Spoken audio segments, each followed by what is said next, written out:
Om Swastiastu, yang terhormat Ibu dosen pengampu mata kuliah wawasan kependidikan, Ibu Praba, serta teman-teman yang saya banggakan dan saya cintai. Mari kita panjatkan puji dan syukur kehadirat Tuhan Yang Maha Esa.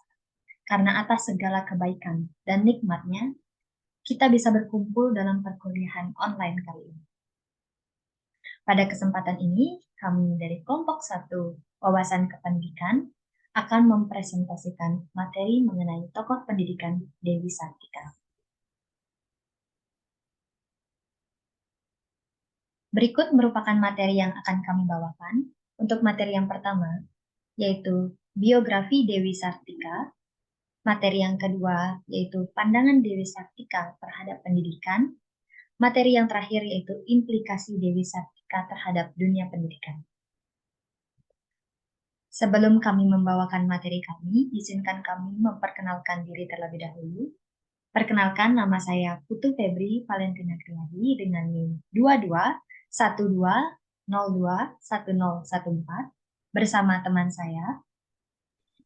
Perkenalkan, nama saya Niputu Prami Prajnani dengan NIM 221-2021-106.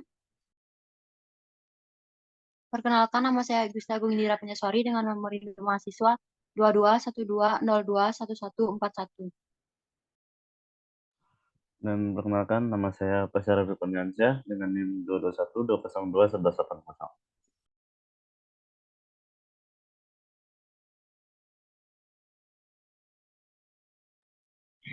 Baik, untuk materi yang pertama akan dibawakan oleh teman saya, Bung Indira. Untuk waktu dan layar dipersilakan. Baik, terima kasih atas waktunya. Yang pertama di sini saya akan menjelaskan tentang biografi Raden Dewi Sartika. Raden Dewi Sartika lahir di Cicalengka, Bandung pada tanggal 4 Desember 1884. Beliau wafat pada tanggal 11 September 1947. Beliau merupakan putri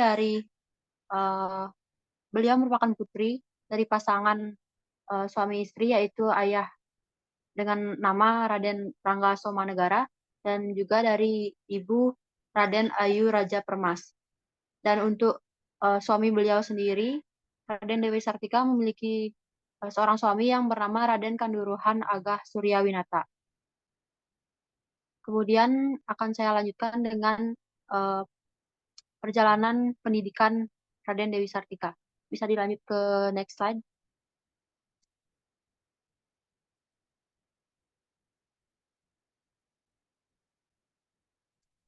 Ketika masih kanak-kanak, Dewi Sartika sering bermain peran menjadi seorang guru saat bermain bersama teman-temannya. Beliau berkesempatan untuk bersekolah di RST Class School atau yang disebut EKS, di mana di sekolah tersebut Raden Dewi Sartika belajar membaca, menulis, dan juga mempelajari bahasa Belanda.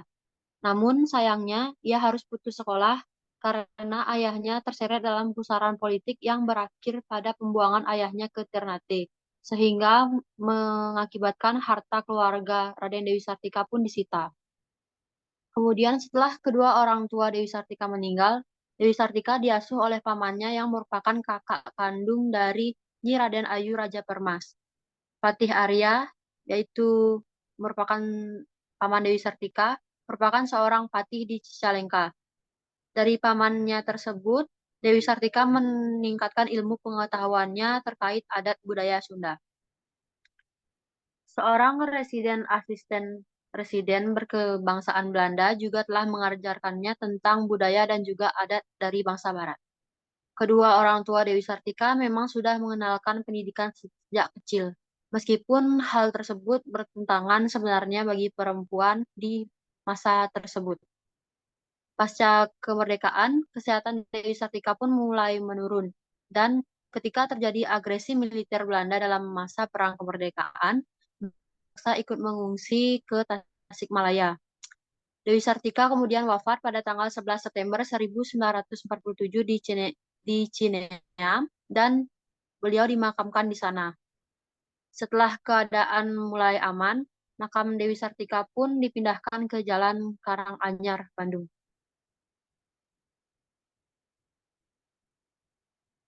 Sekian presentasi dari saya.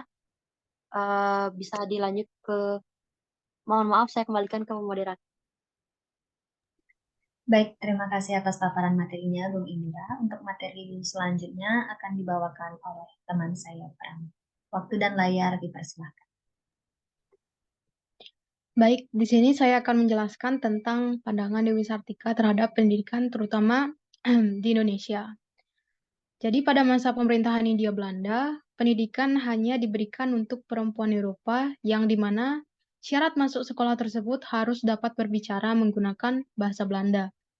Dan tentunya kebanyakan dari mereka merupakan orang-orang kalangan atas. Pendidikan untuk perempuan bangsa Indonesia tidak pernah diperhatikan. Raden Dewi Sartika berusaha untuk memperjuangkan hak para perempuan Indonesia untuk mendapat pendidikan yang baik seperti perempuan Eropa. Pendidikan menurut Dewi Sartika adalah ilmu atau alat untuk menata, mengubah, dan memajukan segala perkara ke arah yang lebih baik termasuk anak didik. Selain sebagai tokoh perintis pendidikan perempuan di Bandung, beliau juga telah membangun sekolah perempuan bernama Sekolah di Pendopo Bandung. Tujuannya ialah untuk menyadarkan perempuan untuk terampil, mandiri, luas, agar tiang keluarga senantiasa kokoh. Ia beranggapan bahwa ibu yang baik akan melahirkan generasi yang baik juga.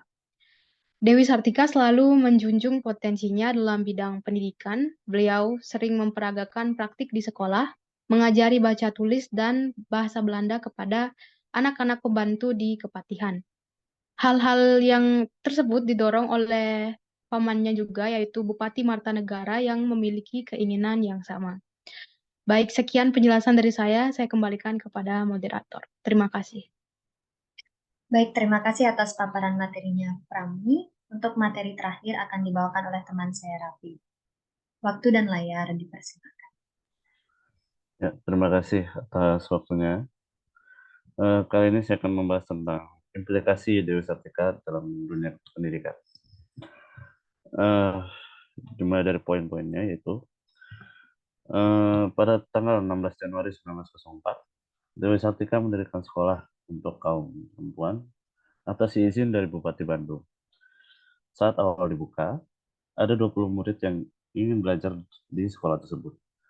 Murid-muridnya terus bertambah sehingga pembelajaran yang tadinya hanya dilaksanakan di pendopo lingkungan kantor Bupati harus berpindah ke tempat yang lebih besar.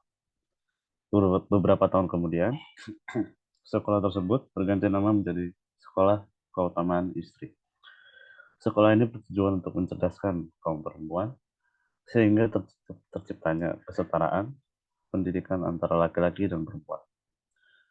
Sekolah Keutamaan Istri memiliki moto dari bahasa Sunda yaitu cager, bager, benar, singgar, dan pintar.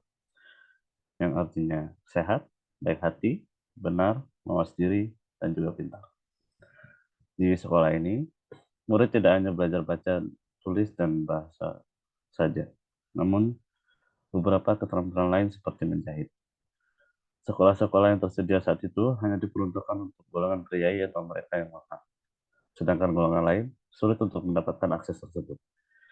Dewi Sartika mendobrak batasan untuk mendapatkan akses pendidikan. Ia membuat akses terhadap pendidikan terbuka untuk semua golongan, terutama kaum perempuan.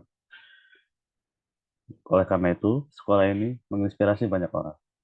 Sehingga pada tahun 1920-an, Sekolah Keutamaan Istri membuka beberapa cabang di Kabupaten Priangan, Bandung. Dan kemudian pada tahun 1929, untuk menghormati perjuangan Dewi Sartika, sekolah ini berganti nama menjadi Sekolah Raden Dewi Sartika. Sekian yang bisa saya jelaskan. Terima kasih. Saya kembalikan ke moderator. Baik, terima kasih atas paparan materinya. Sebelum kami menutup presentasi kami hari ini, izinkan saya membacakan quotes yang pernah dinyatakan oleh Raden Dewi Sartika. Yang berbunyi, hanya dengan pendidikan kita akan tumbuh menjadi suatu bangsa.